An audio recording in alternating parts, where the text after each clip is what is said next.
Why is this guy spamming Sarah Targaryen, Sarah Targaryen? What is that about? What?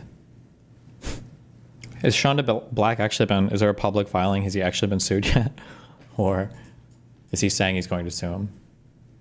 It's at the end of the day.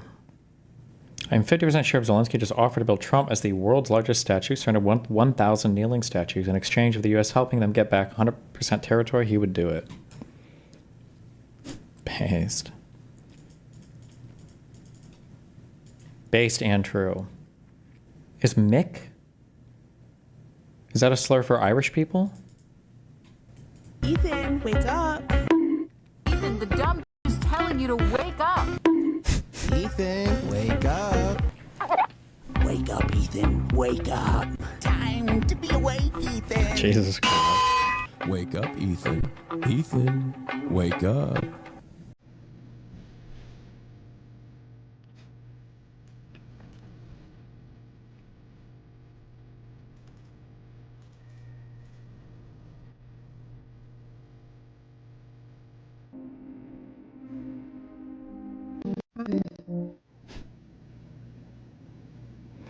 The anti-woke family that moved to Russia, then the dad ended up on the front lines of the Ukraine war. I mean, there was also an anti-woke guy that moved to Ukraine and ended up dying in prison. His name was Coach Red Pill. All the highly enriched, do you have certainty that all the highly enriched uranium was inside the Fordo mountain, or some of it, because there were satellite photos that showed more than a dozen trucks there 2 days in advance? Are you certain none of that highly enriched uranium was moved? Of course, we're watching every single aspect, but Jennifer, you've been about the worst. The one who misrepresents the most intentionally what the president says. I'm familiar. About the ventilation shafts on Saturday night. And in fact, I was the first to describe the B-2 bombers, the refueling, the entire mission with great accuracy. So I take issue with that. I appreciate you acknowledging that this was the first operator. Damn. Oh, and that's a Fox News reporter. Damn. Bruh.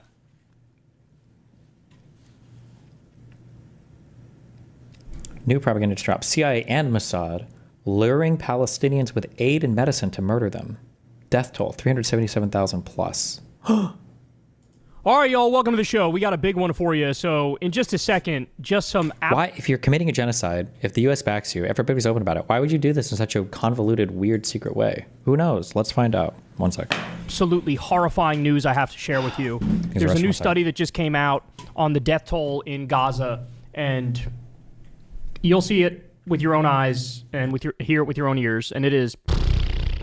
I've run out of words to describe the horrors that we've witnessed. So we'll dive into that. We also have a shocking Supreme Court decision, which effectively is going to doom immigrants who are deported from the U.S., many of them, to literal slavery. I'm not kidding. That is not an exaggeration. So we'll talk about that. We also have Trump is now stealing money from FEMA, which he's trying to abolish. So that's the disaster relief agency. And he's putting that money towards what they're calling Alligator Alcatraz, which is a new concentration camp in the Everglades in Florida. So that's great. We have that on top of CCOT in El Salvador and Guantanamo Bay, where they're now sending thousands of people. And then also later on, some MAGA dorks freak out at AOC for trying to impeach Trump. Joe Rogan's brain has officially stopped working, and a tourist from Norway was deported because he had a J.D. Vance meme on his phone, to show you just how dystopian this moment is that we're in. So you guys know the drill. Everybody please do me a big favor and subscribe to the channel. That helps out big time, and it costs you nothing at all. Much love to everybody who donates $2 a month or $5 a month or $7 a month on Patreon if you'd like to help the show out. That link is below. Remember, this is real independent media. I've never talked to an advertiser. I've never done an ad read. This is grassroots funded, man. We also have the default ads on YouTube, but there's a big buffer between myself and the advertisers. But you guys really make this show work from the ground up. Truly, truly appreciate it. You can also subscribe to Crystal Kyle and Friends on Substack. That link is below. And go subscribe to the Corin's World YouTube channel, where you can see the Kyle and Corin episodes, the new ones that have been dropping every single week. All right, y'all, let's get it. And unfortunately, we're starting on a really sad note here. So the Cradle says the following. Harvard-linked study finds Israel, quote, disappeared nearly 400,000 Palestinians in Gaza, half of them children. The study by a Ben Gurion University professor uses data-driven analysis and spatial mapping to highlight a severe decline in Gaza's population since October 2023. So, guys, we had speculated that up to 400,000 Palestinians have been killed in Gaza. And the reason we speculated that is because both Donald Trump and Benjamin Netanyahu, when asked about what to do with the people that remain in Gaza, they sort of hinted that, yeah, we got to get rid of about like 1.8 million people. Well, if you do the math on that, if there were 2.3 million before, and now there's 1.8, I mean, the math, it speaks for itself. That the official death toll that's been reported by the Gaza Health Ministry of about 50 or 60,000 people, that is a severe undercount of how many people have actually been murdered by Israel. Well, now we have some validation. I should also point out there was that study of, I believe it was U.S. doctors who were in Gaza, who they did their own report at the time, and we're going back maybe 4 months now, and they said that it looked like it was at least 199,000 Palestinians who've been killed by Israel. And for the record, this is how genocides work, is that in the moment, you don't really have an understanding of the scale and the scope of the devastation and the terrorism. You only get a better sense after the fact. All right, so let's dive into it. A study published via the Harvard Dataverse reveals that Israel has disappeared at least 377,000 Palestinians since the start of its genocidal campaign against the Gaza Strip in 2023. Half of this number is believed to be Palestinian children. The report was written by Israeli professor Yaakov Garb, who used data-driven analysis and spatial mapping to show how the Israeli army's siege of Gaza and indiscriminate attacks on civilians in the enclave have led to a serious drop in its population. The 377,000 Palestinians who are unaccounted for due to Israel's genocide are approximately 17% of the Gaza Strip's entire population, which now stands at about 1.85 million. Prior to the war in Gaza, the Strip's population was estimated at 2.227 million. While some are displaced or missing, a significant number are believed to have been killed by Israeli forces, according to the report. The professor notes that the official death toll of 61,000 is clearly an underestimate, as victims who remain trapped under rubble are not included. Garb also condemned in the report the Gaza Humanitarian Foundation, a controversial U.S.-Israeli aid distribution mechanism launched last month. Quote, these aid... Can I just say it's very... Oh, fuck. Just Brandon just said this. Can I just say it's very interesting to me that you always hear this propaganda line repeated that, well, the IDF says one number is killed, but Hamas says another number is killed. But when all of the orgs have looked into it in the past, the Hamas number is actually pretty accurate, and Israel's number isn't that far off, so it's actually really accurate. But in this conflict, people are so fucking high on propaganda, it's not even enough to believe, because ContraPoints tweeted out the Hamas reported number, and that wasn't enough. People still called her a genocide supporter. Now you have to go with like the extra special super propaganda number that's higher than even what the Gaza Health Ministry claims, right? What? If we truly thought that, so many people were dead, why isn't even the Gaza Health Ministry reporting this? Like, hello? You're doing so much more work than even they're doing for themselves. Compounds seem to reflect a logic of control, not assistance, and it would be a misnomer to call them humanitarian aid hubs. They do not adhere to humanitarian principles, and much of their design and operation is guided by other objectives, which undermine their declared purpose.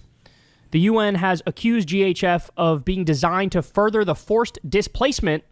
Since it began operations, GHF has led to the deaths of hundreds of Palestinian aid seekers by Israeli forces. The Harvard report is not the first indication that the death toll in Gaza could, in fact, be significantly higher than reported. The Lancet Medical Journal released a study in January this year revealing that the death toll from Israel's genocide in Gaza was most likely undercounted by 41% in the first 9 months of the war. The January study highlighted that around 59.1% of those killed were women, children, and elderly. The year before, in July 2024... Didn't you just explain the Gaza Health Ministry can't account for people trapped under buildings and stuff? First of all, you can. There are like missing people's reports and everything and all of that. So there are ways that you can kind of estimate it. Secondly, what, are we just assuming... we was out of the room for a second. Did they say, is there a specific way that they're estimating people trapped under buildings? Or are they literally just saying, I don't know, maybe there's 10,000 people under there? Like... Where the Lancet said Israel's assault on Gaza could lead to between 149,000 and 598,000 deaths. I mean, we witnessed a Holocaust, right? 9,000 and 5... First of all, this is a huge range. Secondly, This was like including every conceivable possible death that could happen, like as a result of people like being hungry or not getting like the proper medical attention, like everything, like extrapolated out. So not just by Israel attacking people. Now you can say, well, maybe it's fair or not, but you're talking about over a quarter of the population dying here? Like 598,000 deaths. I mean, we witnessed a Holocaust, right? We're witnessing a Holocaust. We're witnessing a genocide. I mean, it's just the truth. I know people have been distracted lately because Israel attacked Iran, and then the U.S. illegally, illegally attacked Iran's nuclear facilities, an illegal and offensive strike against a country that didn't attack us and wasn't building a nuke.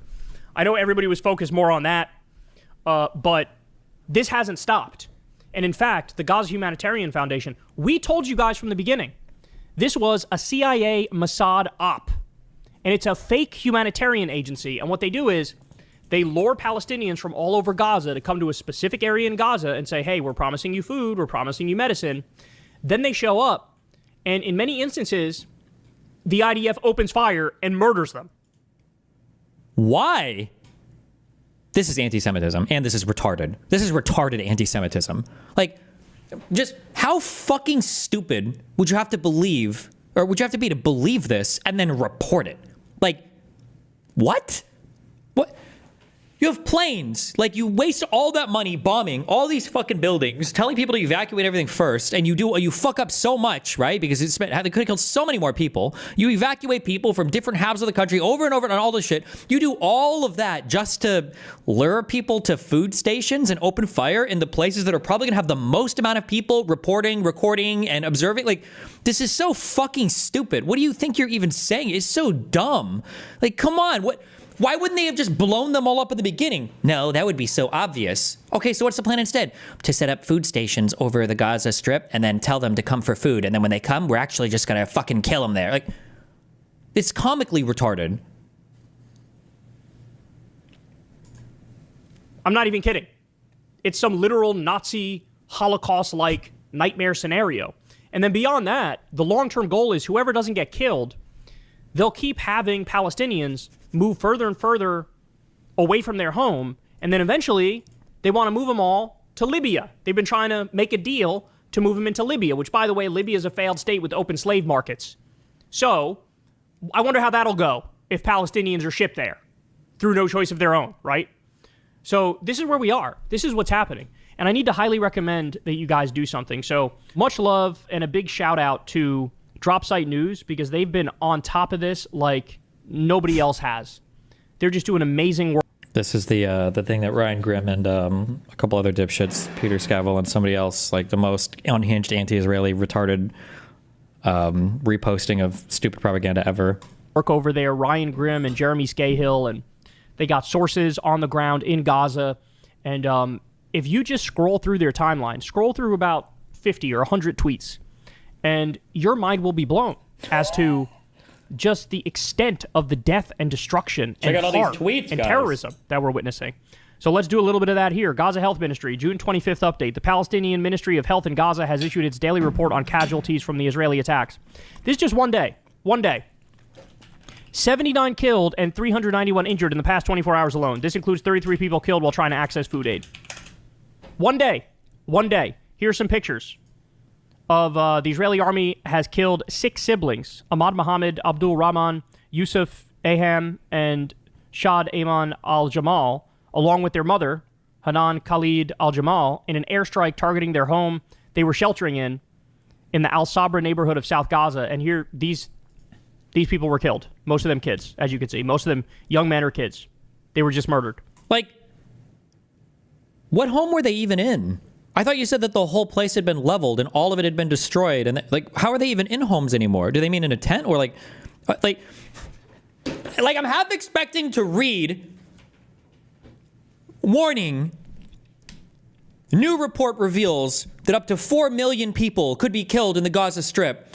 Israeli evil Mossad scientists with U.S. CRISPR backing, taking inspiration from 28 years later, have figured out how to revive Palestinians just to kill them again, because that's how crazy the Israeli genocide machine is. Like, it's I don't even know how you can have, like, how are there even people left to kill? I thought they were all starving to death. I thought they were starving to death for 2 years. Do Palestinians have humps in their back that they store food in? How are they still alive? I don't even know how are they still in homes to be bought? I thought all the homes were destroyed. How are they still getting bombed? Like, what?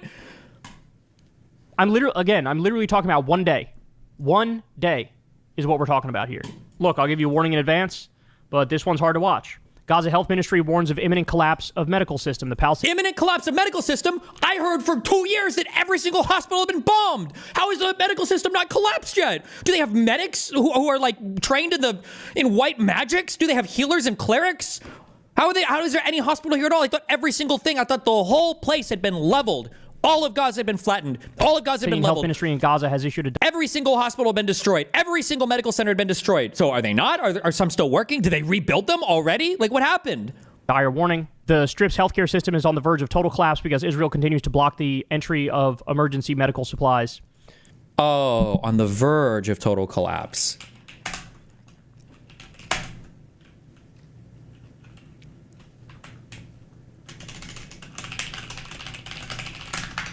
It reminds me of the video of this, the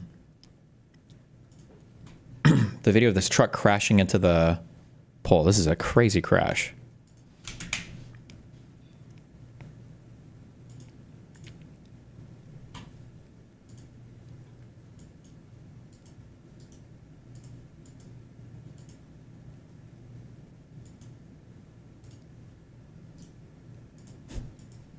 It's coming.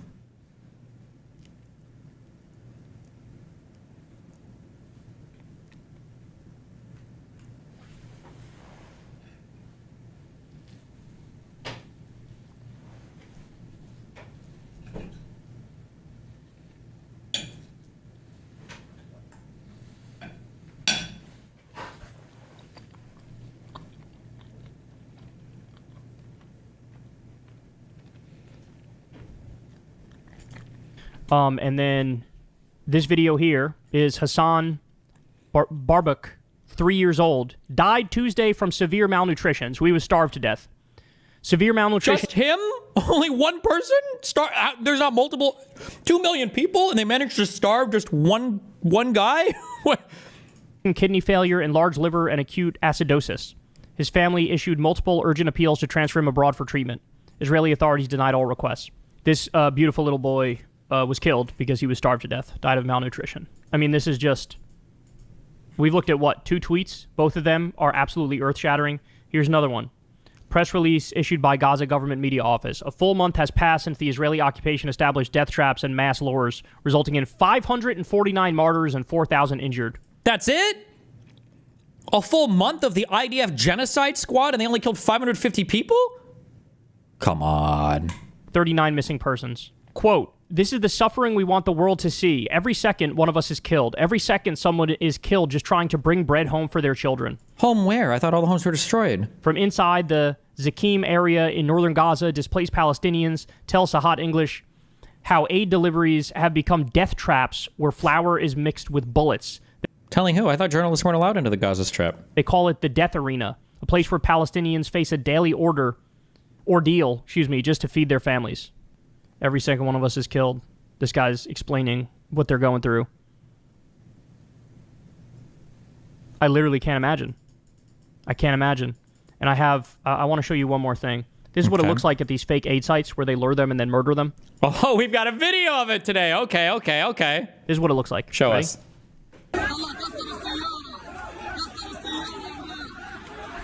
First of all, why are all of these dipshits going to the fake aid site to get murdered? Why would they even go? If these are just set up to are they stupid? Are you stupid? Why would you go to the fake aid site to get murdered by people?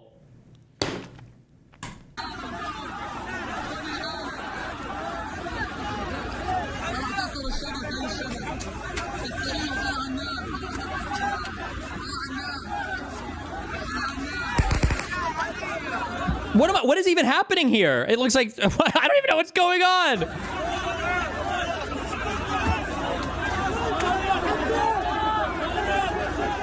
Starving to death, lured to get food, murdered in the process. You know, there was a Who got murdered? Wait, what was I see 3 trucks that look like they've got 1 billion fucking people on them. What am I supposed to take from this?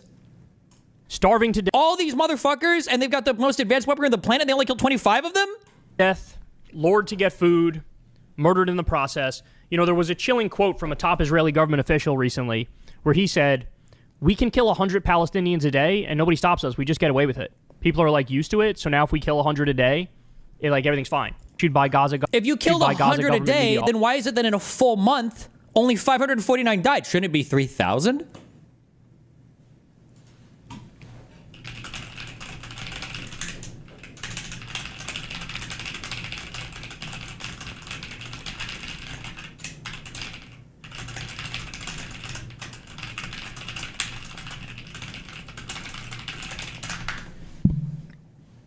Often.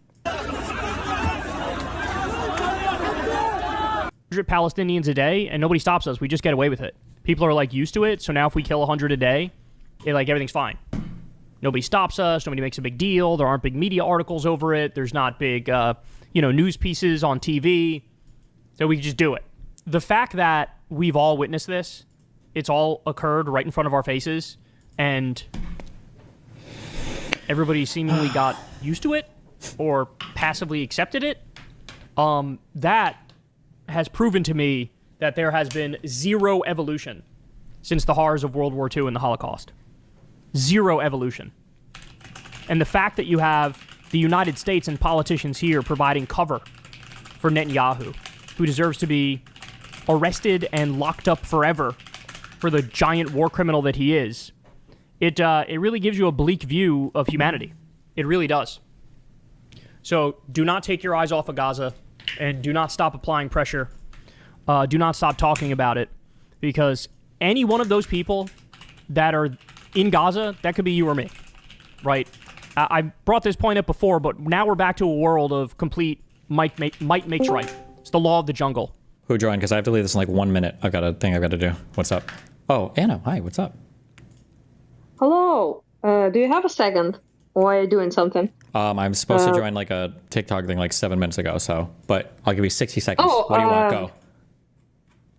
Oh, that's too short for my brain. I was just wanted you to ask you basically, what on earth can we do to get coverage like that? Oh, people were given a ton of great examples earlier. What you need to do is you have to declare like Trump freedom zones in all of the occupied territory, and then you have to promise to build giant Trump like gold statues. And then every time you guys like go into combat, you should have like Trump pins on you, because if Trump sees like his shit getting blown up, it would motivate him to actually care and go and do something. I think you got to appeal to Trump's narcissism in every single conceivable way. Well, that's interesting plan for Trump and MAGA guys, but how in the actual fuck do we get like 1% of the drama this guy just put out talking about Gaza? Like, how do we get that like sympathy or whatever the fuck he just showed? Like 1% of that. I don't need 100, just 1% of this. That's because the bro just called it Holocaust and all the other things. I can't get a concessions from people in the West that there is an intent in Russia. I can't get a concession about the abduction of children, about the mass rape. You've been used as a weapon of war, which everyone conceded to, UN, like literally Human Rights Watch, everyone. I can't get anything. I spoke with people just yesterday about the prohibition of Ukrainian language officially in occupied territories. Nothing. No reaction. So how do you get anything? Like the train was shot out just days ago. Like whole train was blooded, 100+ people injured, 17 killed. Nothing. Not a thing. So what do we do? Like, what are our chances? Yeah, I don't know. It's pretty. I mean, the nature of the conflict is just, Ukraine West bad, so no one cares. Palestinians anti-West good, so everybody cares. It's stupid as fuck, but that's unfortunately that's where we're at politically right now. Yeah, I was just thinking like maybe there's a way like to somehow change that, because I recently just was thinking like maybe we're doing like something wrong. Maybe we're doing like, I don't know, like it just boggles my mind. I don't want a competition, just to be clear. Like I find that distasteful. I don't want to like. It sounded like I was joking, but like unironically, have you seen the way that Duterte. I don't know how to pronounce this fucker's name, I don't remember the guy's name. But the head of the United Nations, not United Nations, Christ, the NATO guy who comes from the Netherlands, the way that he talks to Trump. Rutte, whatever. Yeah, I saw that. Yeah, like the guy's messages to Trump and everything is like, coming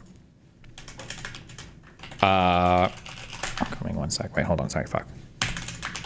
The guy's messages to Trump are literally like, "Good morning, Trump." Like it's like an announcement for some event I'm going to in a week, and I am on some live in a second. Oh, I see. It's just strange sound. I don't see you, but I hear the sounds like you're about to shoot out a school. Oh, no. It was just like, what the fuck? If you read that guy's messages to Trump, or if you look at the way that he talks, it's literally like, "Good morning, Mr. Trump. Thank you so much for inviting me today. Like, the sun is shining and it's beautiful because of your beautiful face. And NATO is so thankful that you're here to help us, and we need you so much. And like, we're so happy that the U.S. is here to save us and do these wonderful things because you guys are so wonderful." Like, that's how he talks to Trump, and it works. And Trump comes away thinking like, "Oh yeah, like yes, like they need us, and it's so good." I think he literally called Trump daddy, right, in the last set of text messages from him.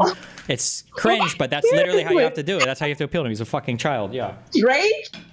Strange is an interesting way to put it. Like, should we really lower ourselves to all of that? Maybe it's better to be nuked by the end of the day. Have you thought of that? Yeah, I mean, maybe that's, who knows? Yeah, it's wild. It's wild. Yeah. Well, I just also saw some very fun statistics recently that have been out there. I just didn't see them, but apparently, just to highlight the whole scale of the situation that nobody talks about. So currently, there's estimated 1.5 million homes in Ukraine that has been damaged or destroyed. Mm-hmm. That's current estimation. Do you want to guess how many were destroyed or damaged? Exact same statistic during World War II in Ukraine. Just guess. 250,000. No, there's no way. No, it must be 2 more, million. right? Okay, yeah. Because I'm pretty 2 sure million, they yeah. walked through Ukraine when they were going to Russia for the Germans or whatever. Yeah. So, but okay. Yeah, and also occupied all of that, but 2 million, and now it's 1.5 million. So close enough, you know. And you have to consider too that it's even worse because like World War II is like a marching army with like primitive weaponry, like shelling and destroying without the ability to actually target anything. And it was with because Germans, you know this, right? Like Germans and Russians fucking hated each other, like wanted to murder and kill. With the Holocaust, the Holocaust, it was like 7 million Russians like killed in. What? They did hate each other. They were friendos for a while. Then it turned to shit, basically. Well, because the soldiers themselves, I'm pretty sure the Russian and the German citizens did not like each other. Like I think it was more. I think there were more Russian soldiers killed in the camps, the death camps, than there were Jews. I mean, that's not exactly correct to say Russians because Ukrainian, Soviet Belarusian Empire people, members. You're right. Yeah, that is true. And I guess right now that distinction does matter because Putin's trying to obfuscate that. So yeah. It mattered before as well. They just like to use that as a propaganda tool, basically. So you only say Russian when it's like convenient. For example, if you want to say Ukrainian collaborators with Nazis, you will speak about Ukrainians. Sure. Those Ukrainians, right? And if you speak about the glorious Red Army heroes, you casually forget to mention that 7 million of them were Ukrainians. Yeah. It's kind of like that. But it is worse. But also, there's another funny statistic. Do you know how many artillery shells were used by United States in Gulf War? No clue. 100,000? 60,000? Okay, 60,000, yeah. And you use 34,000 artillery shells in invasion of Iraq in 2003. Okay. So 34,000 artillery shells you used in Iraq, United States, and 60,000 artillery shells you used in Gulf War. Do you want to know how many Russians used in Ukraine? Artillery shells. Try to guess. 50,000? 17 million. Okay. Jesus. Yes. That's just me trying to fucking paint the situation, okay? In comparison. So yeah, same thing like with guided bombs. For example, USA and UK together. I don't know how to separate them because the statistic doesn't separate. But UK and US together during Iraq war used 19,000 guided bombs dropped on Iraq. Russia dropped 51,000. Not good. That, yeah, you can say not good. Not good applies. Not good. Yeah.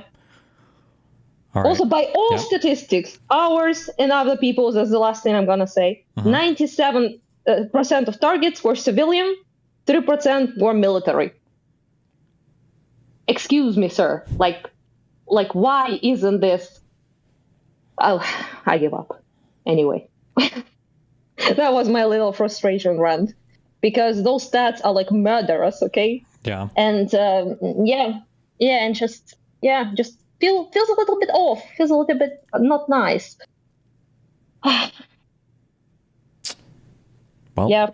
I'm depressed, but I wish I could say more, offer more, but I have to run and go do this event, and we can chat any time you like. Yes. Be careful. Yeah. Bye bye. Good luck and stay safe. Oh, and good job on the fundraiser thing you did for the children. Yes. Thank you so much. Yes, that was so awesome. You guys participated, and I will show everyone the video of us celebrating and all of that. It's just so good, so nice.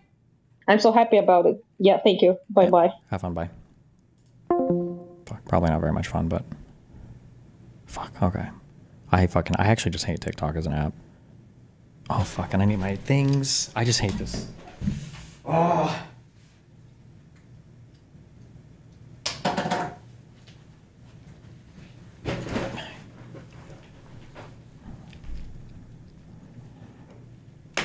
Join.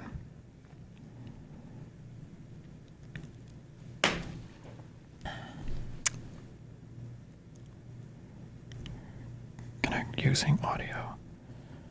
Am I fighting with you? Oh. Is my audio working? Hello, hello? Wow, thanks.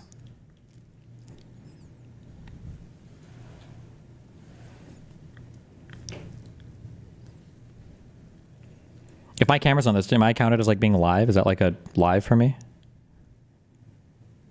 If my camera is turned on for this, does that count as me being like live?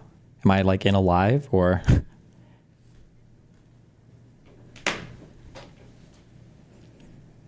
Oh, no, that's okay. I don't know if I was expected to have it on or not, so.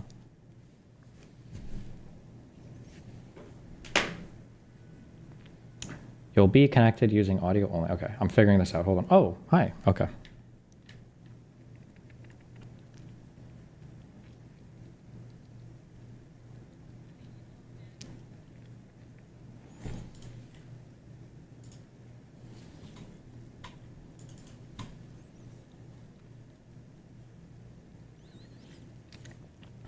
Oh, hi. Are we fighting about a particular thing, or is it just over everything?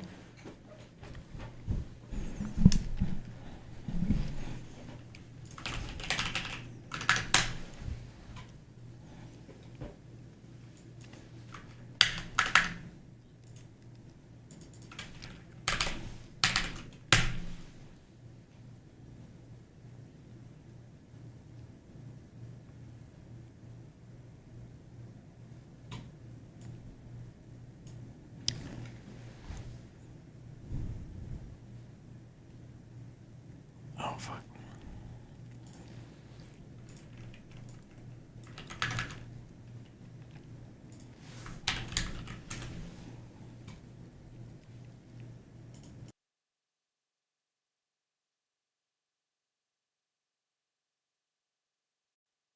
Big pew pew for the day, huh? He's your guys. He's your guys' debate bread and butter. Hey, it's better. It's better than Dean and Parker. That's for sure. Are you a big MAGA person? Yeah. Are you a big Kamala or are you a big Democrat? I'm a big Democrat. Yeah, I would have voted for Kamala, 100%. Yeah, or I did vote for Kamala. I mean, I would have preferred Kamala right now. Well, why is that? And also, I feel like you kind of are, you're probably like more in the middle, possibly. You don't hold the same like far left ideals. For example, like you do use the R slur. I thought that was interesting. Most Democrats are deathly allergic to that word. Yeah, I mean, I'm an edgy gamer type person, but I mean, policy wise, I would say that I line up pretty wholly with the Democratic Party right now. And I would say that, especially given how the past several months of Trump's governance has gone, I think in basically every conceivable way, I would have probably wanted a Democrat in office over Well, that would the current mean you'd vote be a Trump supporter now because it's gone quite well. It's only in the Democratic. It's only in the Democrats' head that he's doing bad. But what domain would you like to explore he's on in the that? Middle East, Iran, Israel. Well, so for Iran, like that Russia, was a Ukraine. well, sure. Mhm. I'm curious. So he said that the war in Russia and Ukraine would be over on day one, and that was a complete utter failure. Do you acknowledge that? He was being hyperbolic. He was doing what it took to get him elected, and he got elected, and he did the job. Like anybody that actually believed that, it must have been actually a Democrat. You know what I mean? So he said that the war was going to be over on day one for Ukraine, Russia. That was a complete utter failure. Do you acknowledge that? That was just a malarkey, man. If you didn't see right through that, then you're just silly. Like you don't know Trump, right? And I think you do. And I don't actually think you thought he actually meant that. Okay, if Trump was serious about the war being over on day one, that was a complete utter failure, right? Do you acknowledge that?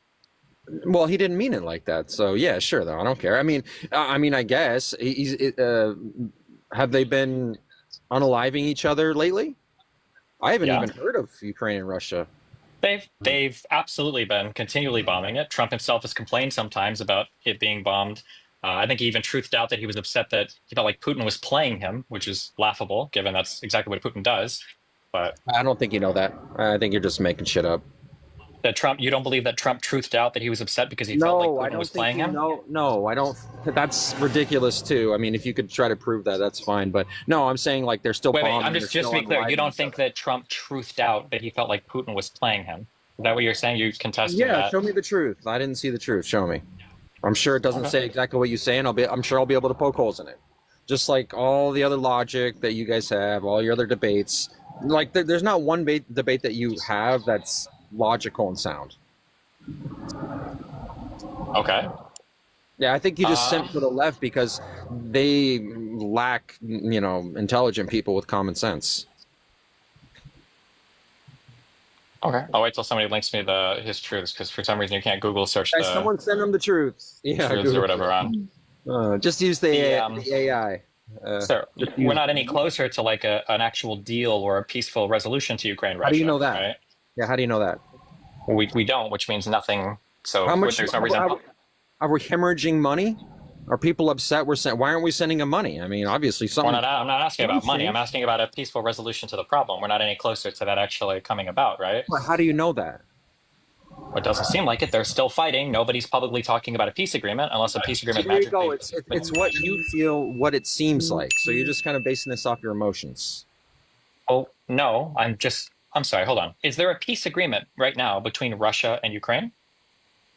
Is there a peace agreement? No, not that I know of. Okay, then there's not one. So there's not one. That doesn't mean they're bombing each other. That doesn't mean they're not closer to a peace deal. We haven't seen any evidence. There's no evidence of them being closer to a peace deal, is there? You would have to make that. You would have to prove your claim. You stated a positive claim. You'd have to back that up. But when I ask you, you're like, well, it doesn't seem like it. Like there's no actual deal. Sorry, when I say it doesn't seem like it, what I'm saying is that there's no evidence of them being any closer to a peaceful resolution.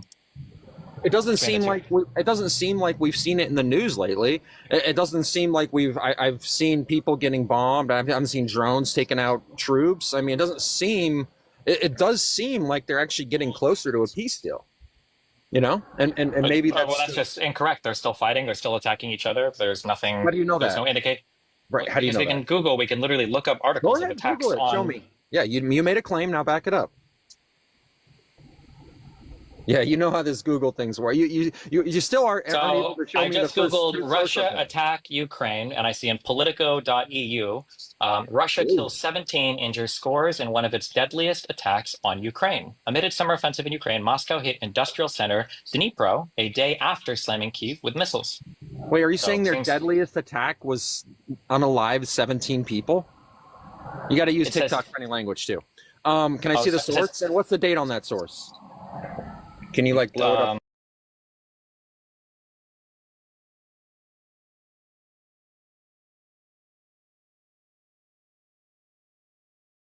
are they getting the information? What's the actual source though?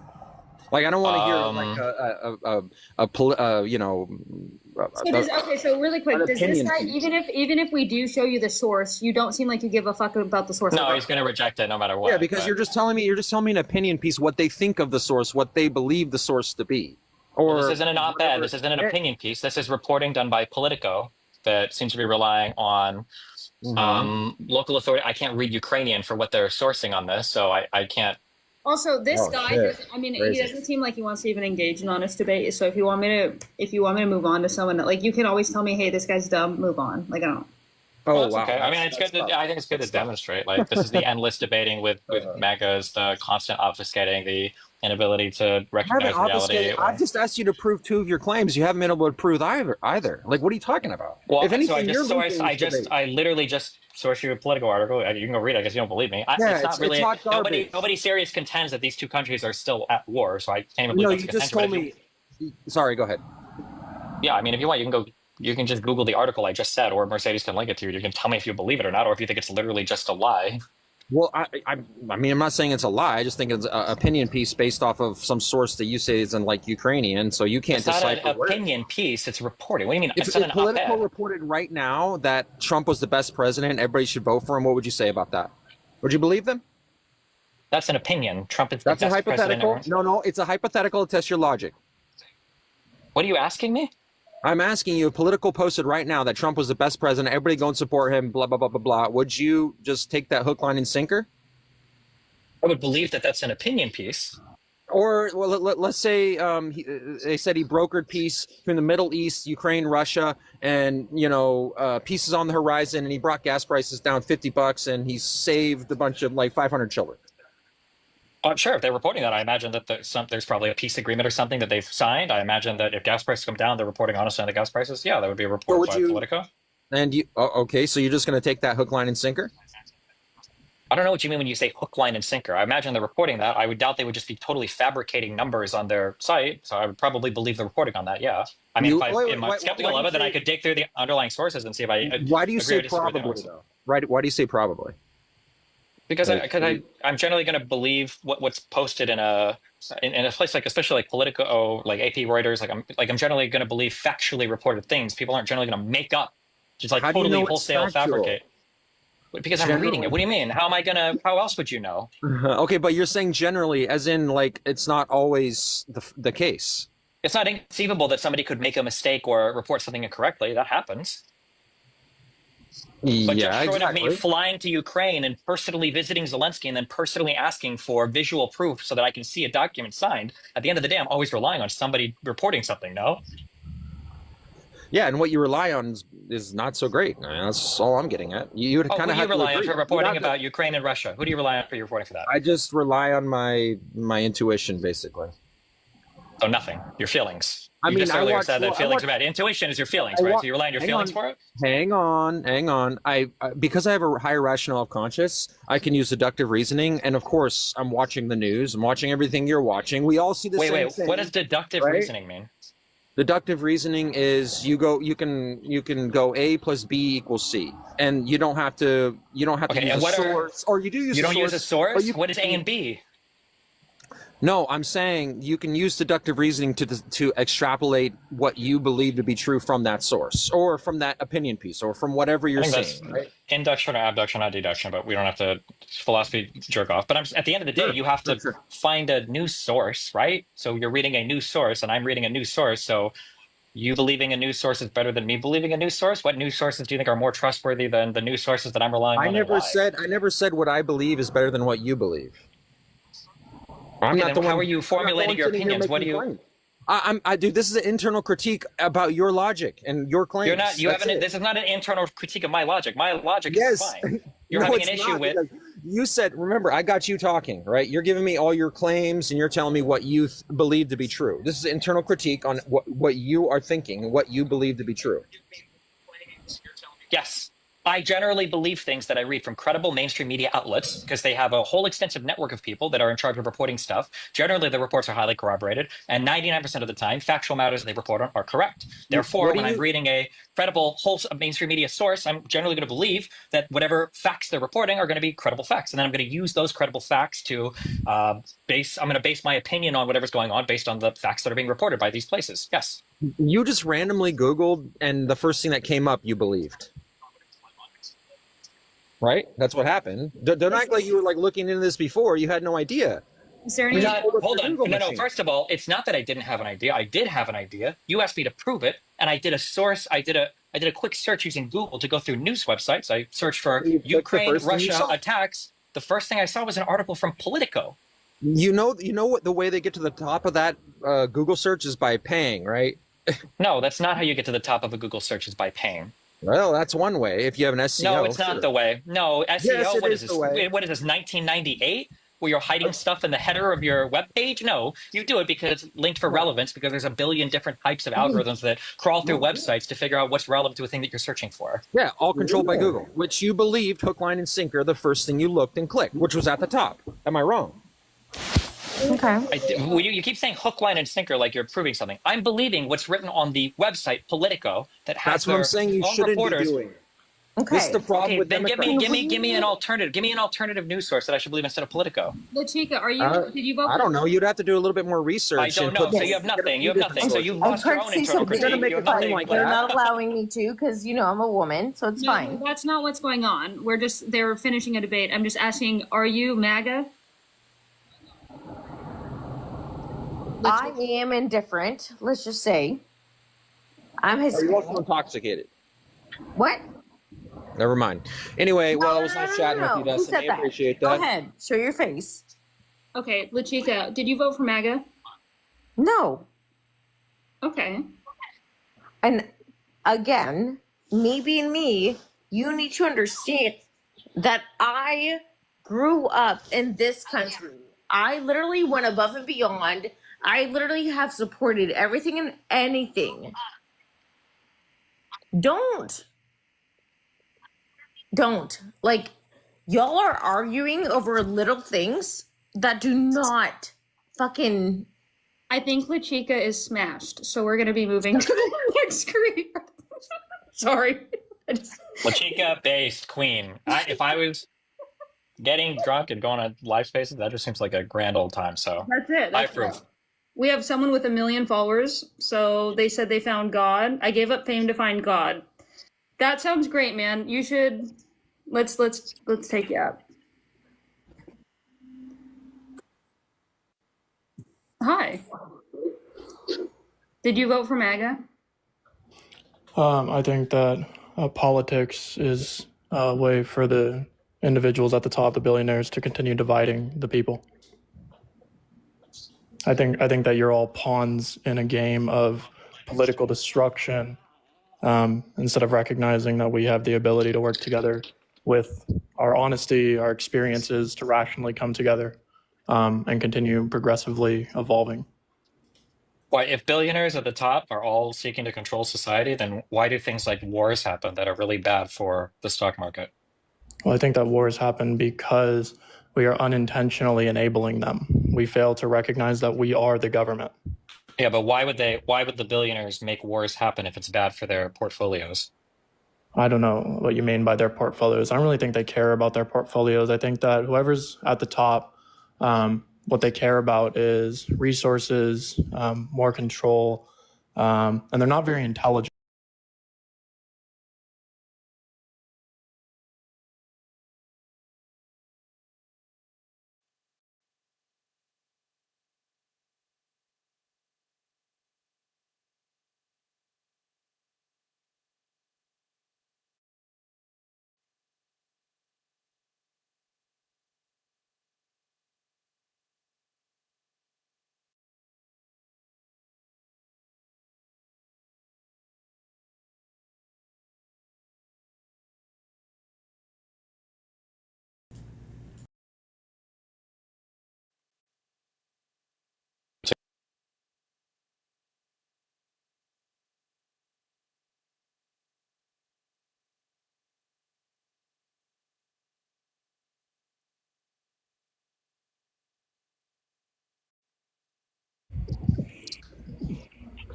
Yeah, like any evidence at all that this is like a true thing?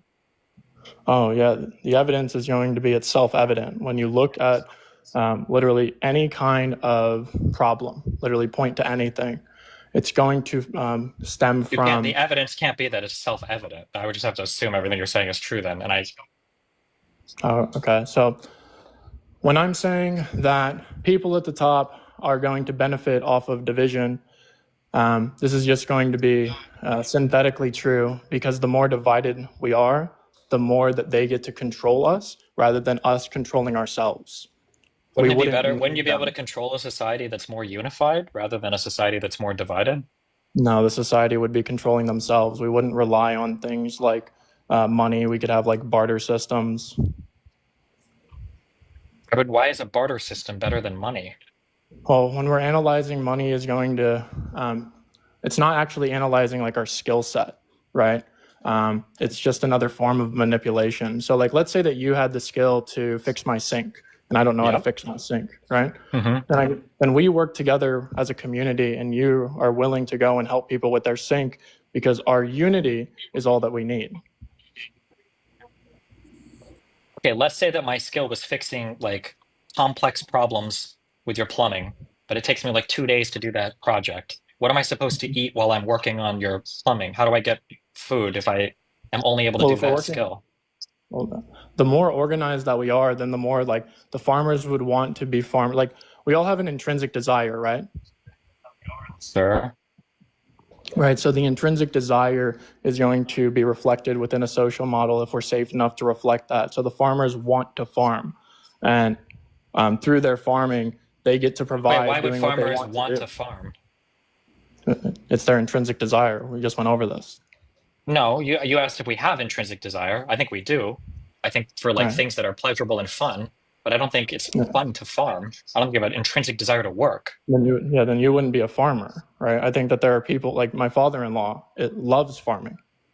Okay, He's a so farmer. If your father-in-law wasn't getting paid for it, do you think he would farm for free? yeah, I grew No, up. I think he loves farming. Yeah, if there wasn't a societal need for like money, yeah, he would still want to farm. He loves farming. Yeah. Do you think I- people feel He that way? lo- But or sorry, go ahead. I was saying You I know, grew like up farming. That's all I've ever done, and I literally just did it because it's what put food on the table. And then like when I continue farming in the future, it's to make money. I don't know if you've ever been in the fields, but I just don't think that's because I have an intrinsic desire to be out there. Yeah, I don't think we yeah, could fill every single job in society with an intrinsic desire to do a particular job. I don't know if we have enough people that would want to be heart surgeons or want to be farmers or want to be tailors or craftsmen or whatever. yeah. I mean, I think that this does exist when there's a need. We're talented, evolved enough, sophisticated enough to fill these slots, and I think that you're seeing this, right? Like you experience that these discussions just create more division. They create more turmoil. Well, to be clear, They- we don't see that anywhere. There's never been any evidence in all of human history. The only evidence that people will work is usually in exchange for something. That's why even your alternative we to would- money was another type of currency or transaction, we which would- was bartering. what we would be getting is the fulfillment of our social, like if it's true that we are social creatures, then our intrinsic desire is to be able to achieve together socially without manipulation. So like think of it like this. Do you agree that me and you are speaking a different language right now while operating under the same alphabet? Depending on how you want to define the words, sure. Well, yeah, everything is just going to be based on how we're defining the words, right? Well, I mean, but what you just said was reductively meaningless. I mean, like, we're speaking the same language if the language is English, but if you mean we have a No, different that's- concept that's- of how that's the an world would work. alphabet. English is not an alphabet. The alphabet is whatever I don't know what it's called, it's characters or whatever. English is the language we're speaking. Yeah, so we have, okay, so we don't have like an English alphabet? There is an English alphabet, but English is the language that we're speaking. The Right. No, script is like language, Latin or whatever. I don't know, whatever. the language that we're expressing is operating under a specific alphabet that is conveying personal truth that we find meaningful. That's how we communicate. This is Jordan. All right, regardless of all of this, the point of this live is obviously to talk about politics. You don't want to talk about politics, but if I can bring it to something that does relate to it, you yourself said you don't play the game that is politics. So are you saying that you didn't vote in this last election? Oh, no. I vote for the then- people. And who did you vote for in the last election that represented the people? I vote for us. I vote for communicating with people to help them understand their privatized personal language system, not to tell them that they're wrong or to destroy them or to be a linguistic terrorist, but to show that me and you can say different words or think that something could be beneficial. But if both of our words are truly good, then we can meet somewhere in the middle. That's what I vote for. That's what I believe. Okay, I understand that, but isn't there one administration that is trying to take away those words that you can say to others versus another one that promotes actual free speech? Wouldn't you want to vote for the party that does do that? I mean, I think if you're not gonna vote, then why are you? I mean, the conversation is not going to really go anywhere because it's going to go in circles with this. That was Jordan Peterson's long lost son. So we're going to go on to Dor. Thank you. Yeah, I mean that guy. I don't know. Me? Are you talking about me? Yeah, Trump's #1 guy. 17. Truth nuke. Yeah, I'd like to talk about immigration. Is that all right? Yeah. Yeah. So I advocate for a complete, basically, moratorium on immigration. I believe we should take almost the most restrictive stance as possible. I don't think immigration is beneficial to society or the country, or at least our country. And I'd like to defend that proposition. Yeah, I mean, immigration is clearly beneficial in a number of ways. It just matters what you care about the most, I guess. What are the things you're trying to protect by restricting immigration? Well, what do you mean by, well, you say it's beneficial in a number of ways. We can go over the number of ways you think it's beneficial, and we can go from there. I mean, labor is literally one of your most important inputs for an economy. It increases the supply of labor. It increases the ability for businesses to operate. It increases the amount, or decreases the cost of goods and services in society, so people can buy more stuff. Would you agree that an increase in the supply of cheap labor would also bring down wages? Would you agree with that? Yes, increase in supply of labor puts a downward pressure on wages. Would you agree that an infinite upward pressure on wages is bad? An infinite, not necessarily, no. You think you can have an infinite upwards pressure on wages and that could be a good thing? For the most part, yeah. I mean, that's would why. Would you be supportive if Biden wanted to do? When you somebody say wanted to have like $100 minimum wage, would you think it'd be a good idea? I mean, that wouldn't be a good idea, no. But when you say an infinite upward pressure on wages, that's generally why we want like low unemployment, is because it causes the labor market to be tighter, and thus wages are going up. More people are employed, more people are spending. Generally, we want labor to have somewhat of a larger, relationship, bargaining power, et cetera, over capital. Yeah, but when unemployment gets too low, that's not good. We want unemployment to be a little higher. Like if unemployment was 2% or 3%, like it was for a while, that's not good. There's too much upward pressure. Why is that not good? When we had unemployment at 3.5%, the Fed still fell to meet its like target inflation rate. So apparently, like your made up Goldilocks land of like unemployment rate really wasn't that. Why would unemployment being that low defeat the purpose of the Federal Reserve? I didn't say that. I said the Fed failed to meet its target inflation rate. We didn't see like a wage price spiral when we had that much low unemployment. Well, I mean, I don't understand what the point of this is. Like the Federal Reserve enacted monetary policy to try to. Well, it's not so much I understand it. It's that you're trying to say that because the system didn't collapse in 6 months when unemployment was low, that defeated the entire theory of like how unemployment and inflation have a relationship with each other. This is a blunder. This is a blunder on your part. So this is a blunder. I said that the Fed failed to meet its target inflation rate when you brought up we don't want unemployment to be that low. Okay, so. Generally, when you say unemployment, we don't want unemployment to be a certain, level. You're talking about like how there could be a wage price spiral when unemployment gets too low. And then you brought up, it was at 3%, somewhat that was bad. When we were at like 3.5%, the Fed failed to meet its target inflation rate. Target inflation is around 3%, usually 2 to 3%. During that time period, it was around 1.9%. I'm saying there wasn't that large increase at the price level when unemployment was that low. I advocate for full employment. And unemployment being that low was a thing for a long time. And when unemployment was that low, the cost of labor in the lower parts of the American labor like quintiles was growing quite rapidly. I think and it didn't translate to a higher CPI. Well, it did. I mean, these things take time, right? The markets are relatively fluid. They will adapt. It's not like they adjust immediately. Is that your impression that that all prices will change immediately and they are instantaneously No, reflecting every I'm single market saying they condition? said there's been a targeted unemployment rate for a long time now, and every time we go below that, there has been no large increase of the price level. This like made up like natural rate of unemployment's relationship to inflation. I don't really see that. There's almost like a very small to insignificant correlation between prices and unemployment. So then why do you think every single central bank in the world tries to keep unemployment around like 4.5 to 5.5%? Do you think everybody is wrong on that? Oh, 100%. Well, not everyone's wrong. We have economists who understand how the things work. They're just not in charge of the Federal Reserve. Like Larry Summers said that like he could not explain why monetary policy failed to recover like the 2008 recession. The way that we do monetary policy is like really, I would say it's not that good. Is there any economy in the world that runs at full employment or that has run at full employment and been beneficial to that? There's been any economy. I mean, I would say maybe there's been places that had like a job guarantee that abolished like involuntary unemployment. Yeah, probably. Wait, I asked, is there any economy that's ever ran at full employment? When you say full employment, do you mean like 0% unemployment or like 0.5% unemployed? What do you mean by that? You mean like literally every single applicable person is employed, right? No, I said no. Full employment doesn't necessarily mean that like every single person that could operate in the labor market has a job. It just usually generally means that like the people who want a job have a job, and so like involuntary unemployment basically isn't a thing.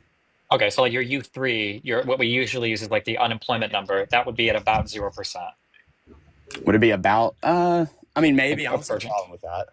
Is there okay? And then so then my question is there any economy in the world that operates with a less than 1% unemployment? I don't know. Probably not. Okay, so how are you supposed to evaluate this question? Well, the relevance is you're positing that there's some ideal way to run the economy, and that's done contradictory to every single economy in the world, and we can't even source a single economy that has ever done something like this. And that's not what happened in this train of dialogue. You said that we don't want unemployment to be too low because it will cause a wage price spiral. And you said when we get to around 3% unemployment, like we did during Trump's first administration, that was bad. And then when I told you that the price level did not even get that high, the Fed's failed to meet its target inflation rate. When unemployment was that low, we didn't see a large increase in inflation. I'm saying that generally when there's low unemployment, like we've seen, and when we have like this somewhat targeted unemployment rate, usually we don't see this large increase of inflation like you posited we would. I didn't say, first of all, inflation I think is usually a lagging indicator to like price increases or cost increase of labor. But there's a whole bunch of other things that could blunt that effect. I'm just trying to figure out, is your qualifier that like if unemployment goes to 3%, if we don't see within 1 month like a spike, it's a full CPI, year, it's a full fiscal year. Okay, but like there was inflation. I mean, like what is the counterfactual? Like how do we measure what the inflation? Wait. So when we had like a long period of around 3.5% unemployment, that fiscal year we also had the CPI at around, I believe, like 1.92%, something around that, right? For what year was this? I believe 2019. Okay, like we're not talking the post-COVID time then? No. That was right before COVID, I believe. Like okay, either way, there's not that large. There's almost hardly any correlation between like unemployment and like prices. Okay. Just talk me through the theory of how this could possibly be the case. If you agree that... you need to posit why it would be the case. Sure, I can very easily do that. If unemployment gets too low, we agree that would put an upward pressure on labor, right? That if there's fewer people seeking jobs, that firms would have to offer more money. I think we would agree, or I would say, that cost of labor is a huge cost of doing business, and that as your cost of labor increases, you would have to charge more money in the final product in order to return a profit to the end. Okay. How would you make extra money? Oh, yeah, because when people are making more money, they're also spending more money. So as people are spending more money at businesses, you're usually going to see the profit margin go up as people are spending more. This is just but if you're spending more money, that means if you're spending more money, that means that the prices went up. That the prices went up? What are they spending more money on if the prices aren't going up? No. If people have more in their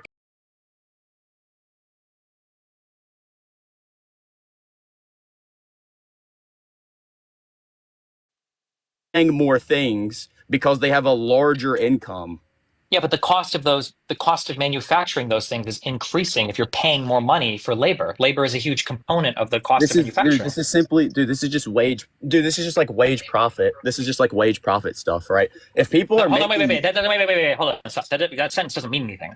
If I'm a manager at a restaurant and I am sending food out to customers and I've got to pay my employees a certain hourly wage, if that hourly wage increases, I'm going to have to increase the cost of the stuff. Why is it? No, that's not necessarily true at all. Almost every time there's a minimum wage hike, you don't see that large increases of cost of goods. We're not talking about empirical. You wanted to do theoretical, and I'm saying we can theoretically. do both. There's no let's do the theory. If I have to pay more money to my employees, okay, you can run away from the empirics. I'm not running away from anything. If I have to pay more money to my employees, why wouldn't that increase it would be, hold on, well, let's do this once at a time. If I have to pay more money to my employees, you agree that that would decrease my profit margin, right? Well, it matters why the wages are going up, right? So if there's an increase of wages, there's a couple things that could be happening. Productivity could be going up. And there could just be a general increase of wealth into the economy. If people are making more money, they're also more likely to be spending we're not talking about any of that. We're talking about a restricted supply of labor, not an increase in labor productivity. We're talking about a restricted supply of labor such that I have to offer more money to hire the same employee to do what another employee would have done for cheaper. I understand that. So if I'm paying more money to an employee per hour to do the same work that they would have done before, that means that my profit is decreasing per item sold. That's not okay. So there's two things that could be happening. Okay, just because there's an increase of the profit, like the not the profit, the production process, because this whole initial conversation is about there's an echo. There's an echo. Yeah, where's it coming from? Is it coming from me? I don't know where it's coming from. I just know I can hear myself talk. It might be more. This initial conversation was about the cost of goods. Okay, so if wages are going up and the cost of labor is going up, okay, that is true. That's going to cause the production process to go up, right? Obviously. No, wait. This should be wait. I don't know where we're going all the way. This is a very simple question. If it costs me, let's say that I sell a cheeseburger for $10, and it costs me $8 in labor and $1 in burger parts, so $9 to make the burger, and then I sell it for $10. If my labor goes up to $9 and the burger parts are still $1. Now it costs me $10 to sell the burger for $10. Isn't that reducing my profit? No, that does not necessarily reduce your profit because there's multiple things that could mediate that increase of cost of labor, such as there could be an increase of productivity, right? So now people are making more burgers, right? No. So now they're selling more burgers. We're not increasing productivity because that's what happens when you increase wages. No, that's not what happens when you increase wages. Yes, okay. No, you're talking about increasing wages by restricting the supply of labor. If you restrict the supply of labor, what you're saying is that the acquisition of labor is going to cost more money because the supply of labor is going to go down, right? So the demand for that labor is going to be higher, so the cost of that labor is going to increase. You're not talking about an increase in productivity. We're merely talking about a restriction of the supply. So if we're restricting the supply... when people get paid more money, their productivity goes up because they have a larger incentive to work because now they're getting paid more money. Do you understand how that firms just naturally? No, I don't. Why wouldn't firms just naturally just pay people more money? You don't think there's an incentive for firms to pay more money as if there is, like, you know, of course, like equal competition in the labor market and things of that nature, just like if all things else being equal, then why wouldn't they do it right now? Because there's like there's monopsony power and there's like unequal relationship to capital to labor. But like generally, right? Do you not agree that like firms have an incentive to increase wages? Like you don't agree with that?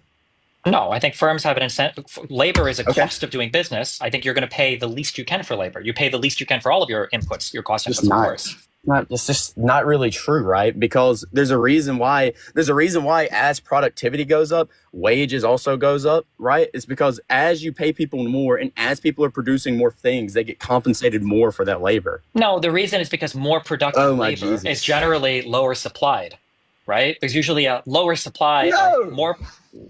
No, you think there's a higher supply or a lower supply? That's not why more productive people get paid more money, dude, because people can be working in the same firm doing the same job and be more productive and they'll get a raise in their pay. But in general, more productive labor is more scarce than less productive labor. That's true, but that doesn't contradict anything I said.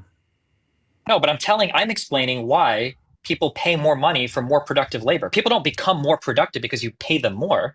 You pay them more because they are more productive. You pay them more because there's a higher demand Both of for those higher cases productivity could be labor. true. Both of those things could be true. You see how both of those things If can they be could the be case? true, then my question would be, why don't firms right now just spontaneously offer more money to their employees? Because to make there's them an more productive? unequal relationship to capital to labor. That's Doesn't why matter if there's an unequal relationship. You're telling me Yes, that there's it- an incentive. yes, it You're saying that does. if the firm itself offers more money to the employee, isn't it a higher productive employee? Isn't that good for the firm? So you're telling me right now that firms do not have an incentive to increase wages? You don't think that happens? You don't think there's been a nominal year over year increase in real wages? You don't think that happens? You don't think that's happening? They can increase wages, but do you acknowledge that a firm wants to pay the least possible because labor is a cost of doing business? Sure.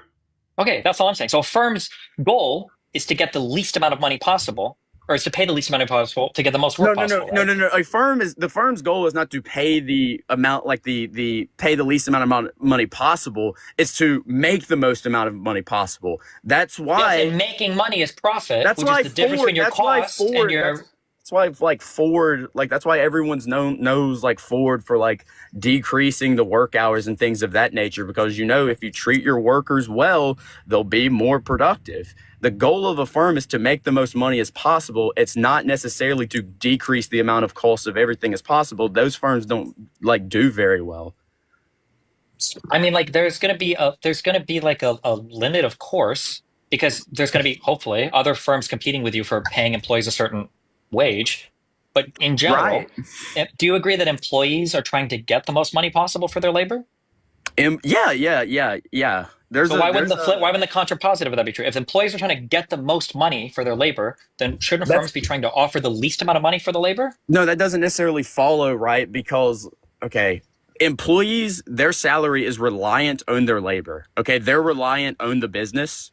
Okay, the business is not, their profit margin is not necessarily reliant on their employees. Do you see how that follows?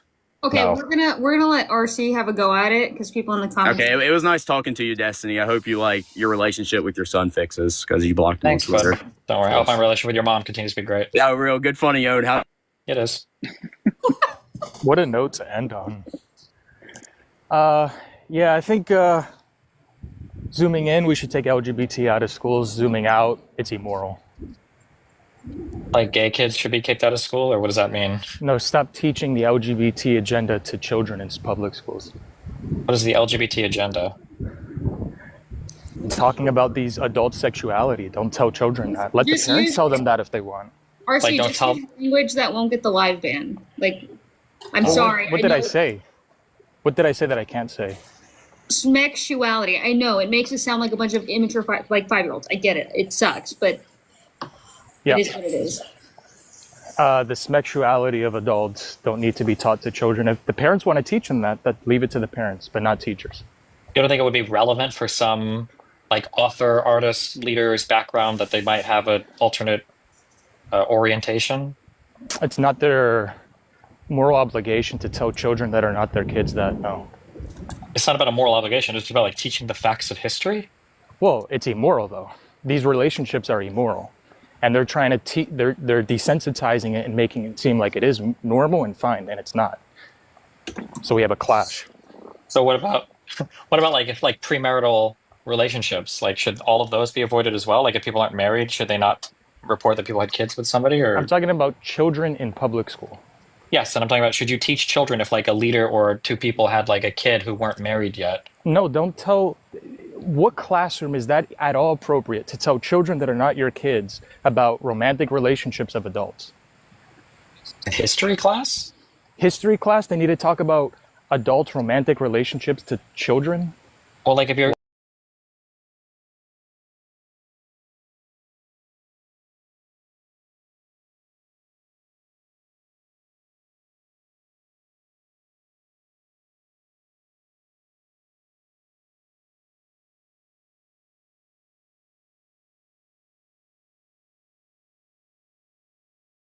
the people that live in the... Because that's perverted and gross, that's why. That can be your opinion, but not everybody shares the same opinion as you about that, right? But we're taxpayers, and most taxpayers' parents don't want their children learning this perverted worldview. So why don't you just leave it to the parents? Can't they just vote on that then for their school district, and then they can figure out what they want to teach in their schools? Yeah, they can do that, but I'm telling you my position. So why should children learn about adults' sexualities from someone that's not their parent in public school? Why is that even appropriate? Because school is a place where you go to educate people, and hopefully where people can get educated. And sometimes people's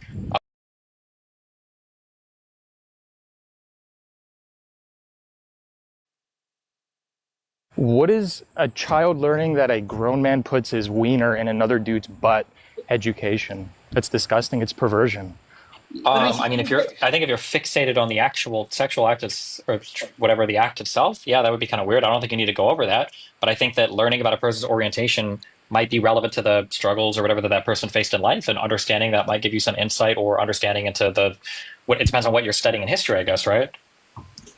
Well, I mean, he can. I think he's fine to come back as long as he censors those words. He won't. That guy is. From what the chat says, he's notorious for saying anything he can to get a live taken down. But he will. Huh? He'll respect the rules. Just tell him what he can and can't say. But I can't like if he is every single time he says something, I can't just be like, okay, you can't say this. Okay, you can't say this. Okay, you can't. I mean, by the time we get to all 150 words that he blurts out, that would be common sense not to say. The live. Yeah, I was just saying if you bring him back to count. Oh, you go ahead and you do your thing. Oh man, I don't even know what to argue with Destiny about. I was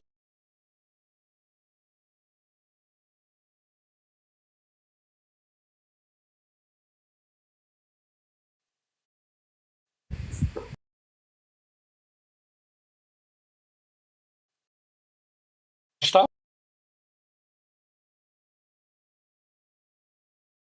You're just nearby. When it comes to bombing, when it comes to attacking Iran, I would say that this is a direct result of like tearing up the JCPOA and not having any other type of deal in place. And that Trump's hostility towards Like tearing up the JCPOA and not having any other type of deal in place. And that Trump's hostility towards Iran didn't seem to serve any positive purpose for anything. Okay. Do you think that like Israel strikes on Iran were justified? Yeah, probably, I guess, yeah. Okay. So your only contention is going to be mostly like leaving the agreement. I think that's a huge part. Yeah, I think that we're at where we're at right now because of Trump's reckless approach to the Middle East. Yes. Okay, and so if there was like let's say Trump like entered office and there was no agreement and it wasn't that he left the agreement, would you say then that the strike was just or unjust? I mean, I think the strike can be just or unjust regardless of whether there's agreement in place or not, right? Well, I mean, you wouldn't want to violate an agreement, but I mean, I understand why both sides are doing what they were doing. But I don't think that, I think that Trump's recklessness it drove us to the point where we had to strike Iran, or Israel felt like they had to strike Iran. Okay, perfect. So, but you think that like with it absent an agreement that the strike was justified, you felt we had to do it basically? Yeah, I think so. Yeah. Okay. Fair enough. Yeah, I don't have like I don't know that I would have like a super strong position on like staying in or leaving the agreement. I think that it's very difficult to police nuclear programs in the first place externally without using force to prevent nuclearization. Like we tried to do with Israel, obviously that didn't work. They were actively developing nuclear weapons as we monitored their facilities. I'm not saying that Israel shouldn't have nuclear weapons. I think they probably should.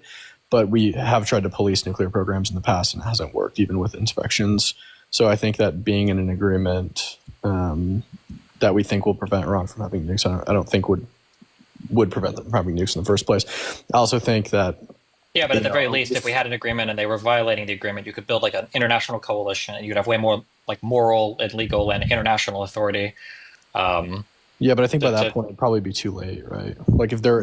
you could literally do the exact same thing you're doing now, but if they were in violation of the agreement, you'd have more international authority to do what you were doing. Yeah, but if they already have nukes by the time you've built your case and your international coalition, it just seems largely ineffective. I think that most... You don't have to build your case. The case would be built as they were in violation of the JCPOA. Right, but to take action, right? Like you're saying to take action, you need to like build an international coalition and go through like international channels, right? At this point, by the time you manage to get all the international politicians on board with whatever you want to do. It's too late. Iran already has a bomb.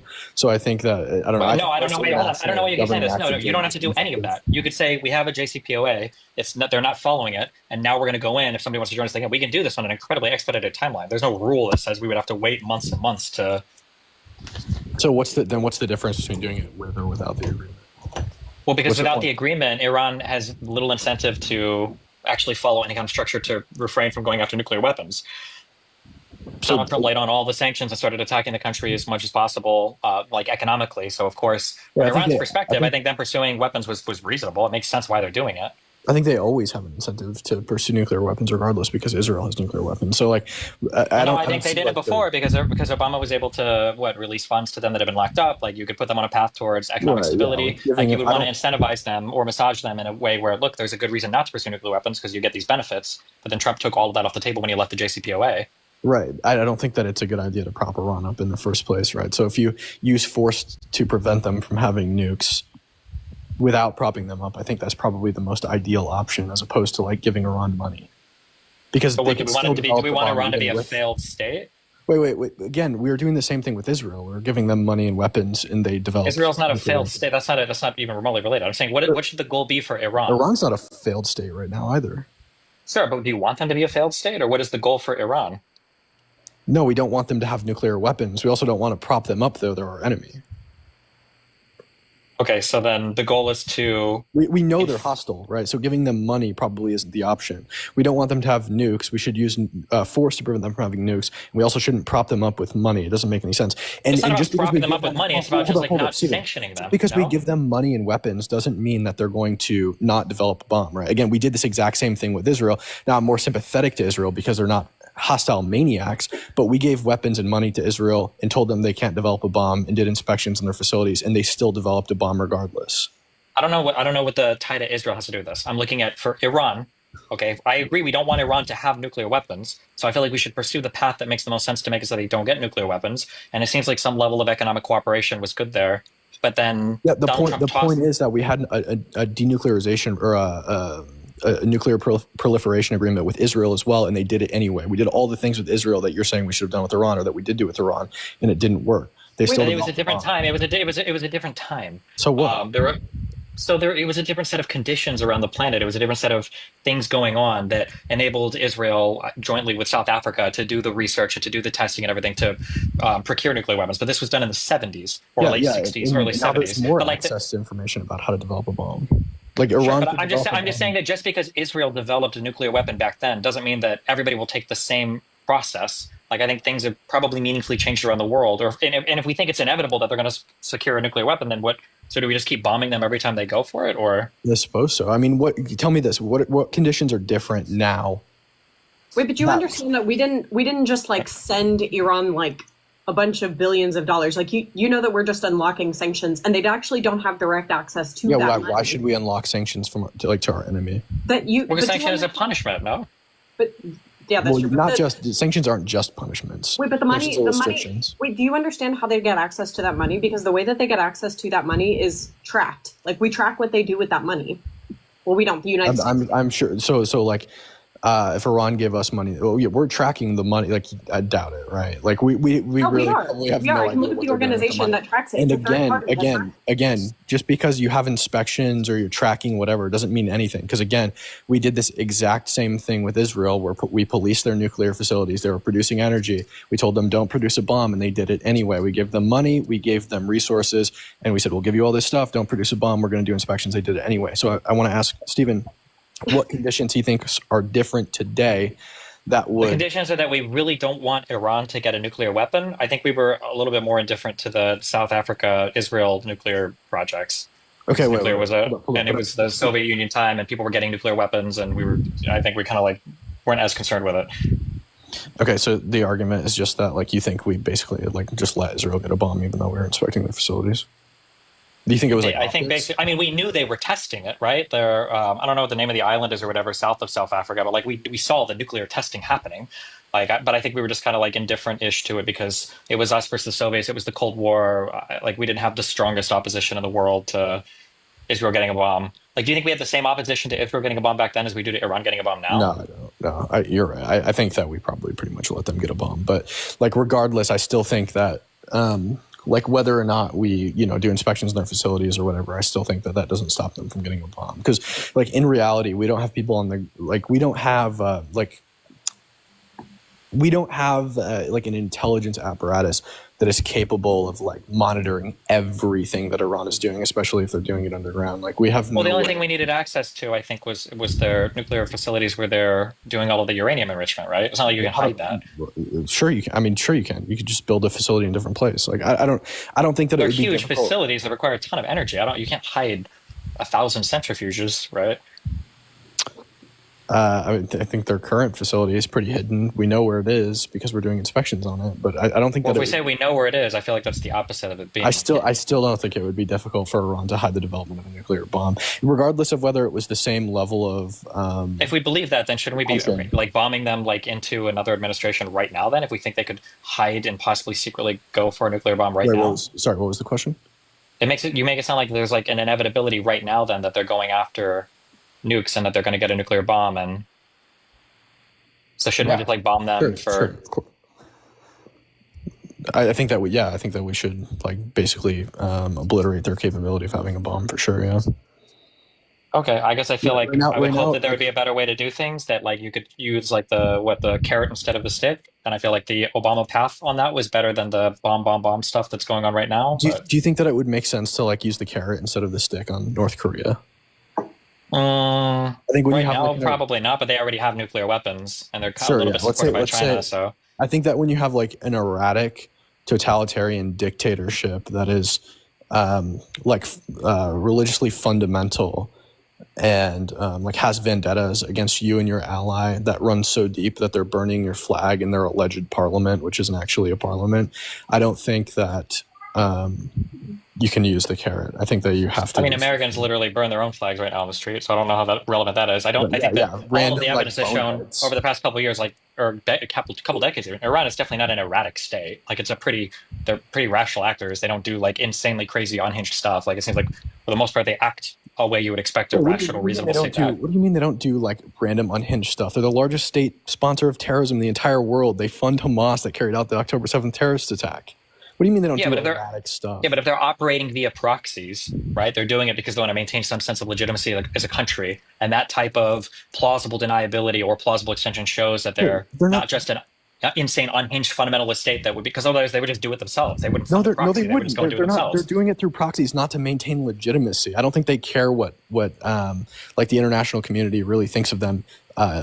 Evidently, to some extent they do, right? Like everybody knows that Wagner Group was part of Russia, but like Russia still operated over Iraq, and they have that plausible deniability there. But everybody knows it. The reason that they're doing it through proxies is because they're not capable of waging an intercontinental war. It's not because they want to maintain international legitimacy. It's because, okay, we have a group positioned here that aligns with our values. We should just give them money so they blow up Israel for us. It's cheaper, it's more effective, and you don't have to wage a cross-continental war.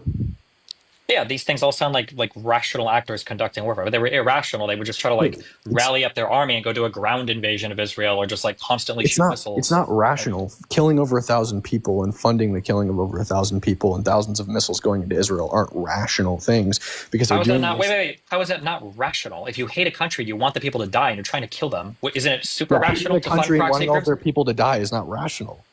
How is it irrational? You can't hate a country it's irrational to hate a country and want every person in that country to die. The people who were killed in October 7th largely weren't military targets. It sounds like you're using rational and irrational in place of like thing I agree with and thing I disagree with, or thing I like and thing that I don't. No, it's like. erratic. Like you could be. It's not erratic at all. It was very intentional and targeted. What is rationality, Destiny? Rationality is in there is some outcome that you hope to effect, and you want to maximize. In this case, the state, like your own survival. So just having an outcome and acting strategically on that outcome is rational. So like if I buy a gun and go shoot up a school, that's a rational action. Bro, if your goal is to just in a video game, Minecraft. In a video game. If your goal is to remove children from class as much as possible, then yeah, that would be irrational. That's crazy that you would agree that that's irrational. It's erratic and irrational. Wait, stop saying erratic, because you're throwing that in there. What's the difference between rational and irrational? I'm just operating off of Stephen's definition. He said that rational acting is any time that you seek to achieve something and go carry about out. the appropriate measure. Yeah. So like, for instance, if I really wanted my girlfriend to love me, and then I text her and call her 5 million times because I feel like she's not returning my calls quick enough, I would say that person is being irrational. That's not very irrational, because you're literally not going to effect the outcome. Sure. So then I'm just like using like when I say irrational, I'm not speaking in terms of like it's what's the best way to put this? I'm not saying rational or irrational in terms of I have a goal and I know how to logically carry out that goal. Are you saying something like against like your first order interests or something like that? Like Sure, probably. Or like I mean, that might be a weird. I think that's kind of idiosyncratic. yeah, no, it makes. I mean, what Destiny's saying makes sense. That is like probably a legitimate definition of rational, but unlike not in the colloquial sense. Like when most people say, like this person is, a school schmooter was being irrational, or it's irrational to schmoot up a school, right? I think most people would like consider that irrational, but they're not talking about it in the sense of this person had a goal and logically acted. I mean, we can use different words if we want, I guess. But it's important when we're talking about a state, because rationality and irrationality, I think, are important because they help you predict the actions of the player, right? And Iran, for all intents and purposes, is a rational actor, and they give a forewarning before they attack sites. They did it with the base in Qatar that they bombed. Yeah. They did it after we killed Soleimani. So this is a rational actor, and the way that you would treat them would be a lot different than you would treat. I would argue somebody like ISIS. ISIL, I don't know what I can say on here. I would argue that that was an irrational actor. These people were actually insanely fundamentally driven, such that like if I had to choose between those people having a nuclear, I don't know if I can say that, weapon versus like Iran, I would choose Iran a million times over. Because Iran is a more rational, self-interested actor that isn't going to do things that would immediately cause it to self-destruct. Whereas if the other people in the desert had a nuclear weapon, I think they might self-detonate it in a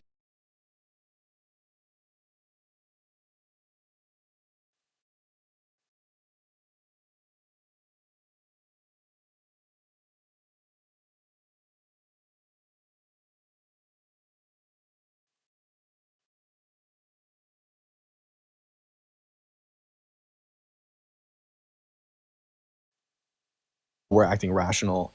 I think it does come from self-interest, which I guess under your definition would be rational.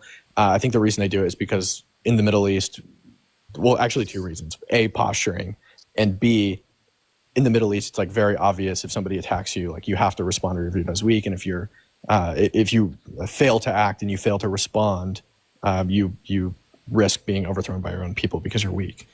Now, Iran is probably less susceptible to that risk because they're a more stable country than others. But I mean, that's almost the same as like what we're doing.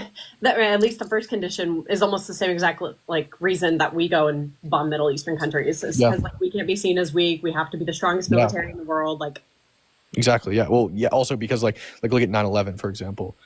If Al Qaeda was to like blow up the two biggest towers in the United States and murder 3,000 people and we did nothing, that would just tell other fundamentalist groups like go ahead, it's fair game, nothing will happen to you, which is again the same reason why Israel had to retaliate after 10/7 or whatever. Yeah, so I mean, I guess my only point is that if we agree that Iran acts with rationality, that they don't want to collapse as a regime and they want to get something done, that if you use the carrot, that they might be more incentivized by economic activity and the growth of their economy, and the people might like that more, and the leadership would be more stable, rather than just constantly bombing them and expecting something magical to change. I guess that's how I feel like it'd be a better way to lead, but that's my perspective on it. Yeah, aren't you a libertarian? Like, do you not hold to like the gentlest means principles? Oh, how did you know that? I don't hold. So I'm like I'm like a minarchist in terms of like government action on its people, but I think that it's very difficult to maintain libertarian values when you talk about geopolitics and foreign policy. Like most libertarians, I think would probably not want any war, right? But unfortunately, war is a fundamental fact of reality, and it happens, and it's the world we live in. So it's like very difficult to hold libertarian principles on the international stage as it relates to war and foreign policy. I mean, I still don't think that like there's been a reason given why we should use that type of approach versus the other type of approach. Like, especially if you're typically a libertarian, like I'm not sure why you wouldn't apply that type of gentlest means principle here. Like that. Yeah, because these aren't like the act. So like generally when I'm talking about like libertarian theory and like capitalism and how I think the government should govern its people, I'm going to be, again, talking about how the government should govern its people. These are defensive actions. They're not how the government should govern its own people. The only way this would apply is like, let's say there was a one world government, which I don't support, right? Then you could, if two regions go to war with each other, two states within this world government go to war with each other, you could apply like libertarian principles to prosecute each of them in some way, but that would still probably result in war. So in terms of like war and international conflict and foreign policy, it's really impossible to apply libertarian principles, I think. Right, but what would okay, but I mean, look, you're giving me the reason why you would apply it in the United States specifically for our people. And then you're saying, okay, well, we should be able to like apply a different principle outside of this for some reason, because I feel like there will be war afterwards. I'm not sure. And it really is. I mean, it does basically like boil down to libertarian principles, honestly. Like, I guess more so with like Israel, but not this specific thing. We're kind of defending our friend a little bit here. And also, obviously, we don't want Iran to develop a nuclear weapon that's capable of striking the United States, because as of right now, they're not capable of striking the United States. But we know that they want to kill the United States because they openly chant death to America. So I don't know. We are. I mean, tons of countries. Like if you go there, you can find some right wing extremist group that's going to say like death to America, like that. Right, but it's not a right wing extremist group. It's their government. Well, some of their government officials are saying that, yes, but yeah, there's not evidence. They're actually like chanting it in massive halls with their politicians. Okay, look, if there's not evidence though that has resulted in some like full out war, or it's like a threat. If there's not evidence that that's going to be the case here, I don't understand why you would take the more aggressive approach. So like in terms of like non-aggression principle.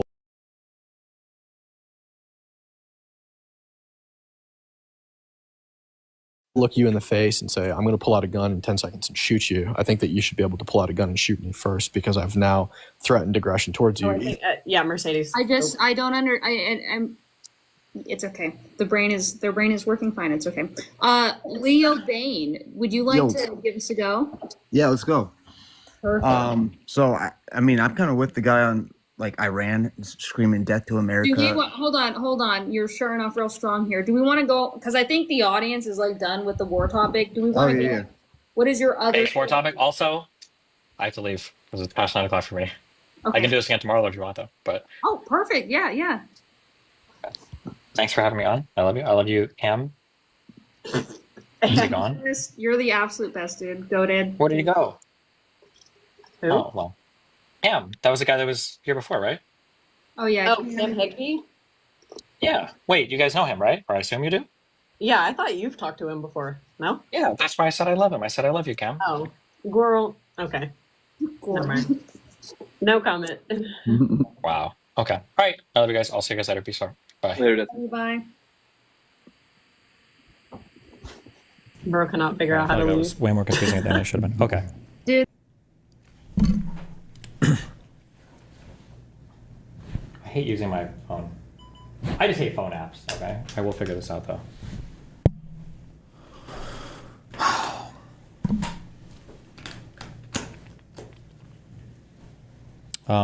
Connections.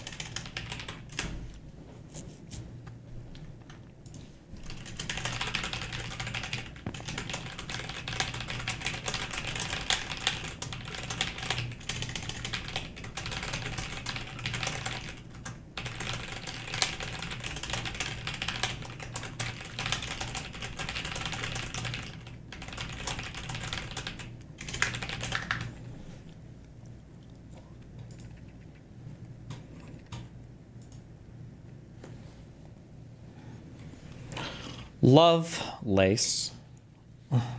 Hold on. Ugh. Lovelace, Enigma, Sewing, Suits, Vending, Hawking, Dressing, McQueen, Goliath, Protein, Pinball, Damages, Cheese, Bojack, Matlock, and Lettuce.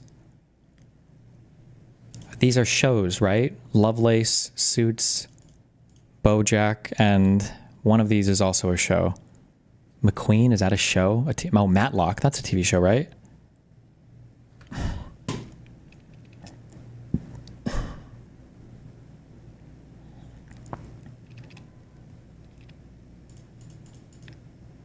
Not even one. I have no idea. Stephen Hawking, Steve McQueen, Steve Protein.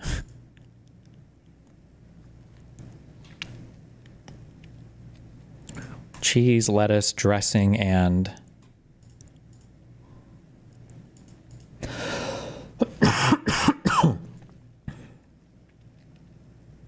vending machine, the Enigma machine, pinball machine, sewing machine. Okay.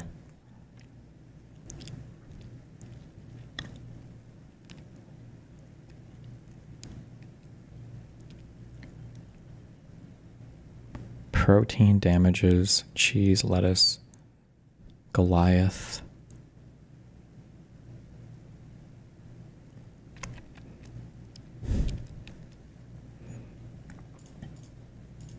Dressing, lettuce, cheese. These have to be like things that go on like a sandwich? Components of a salad. Oh, okay. Whatever.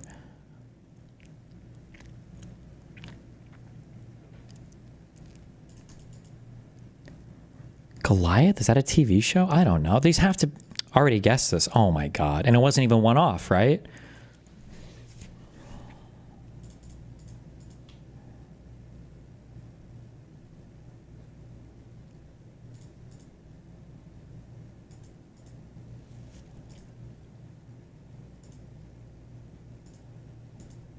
I actually have no idea.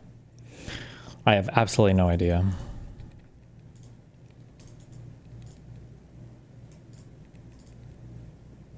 One away. I'm shooting in the dark so much.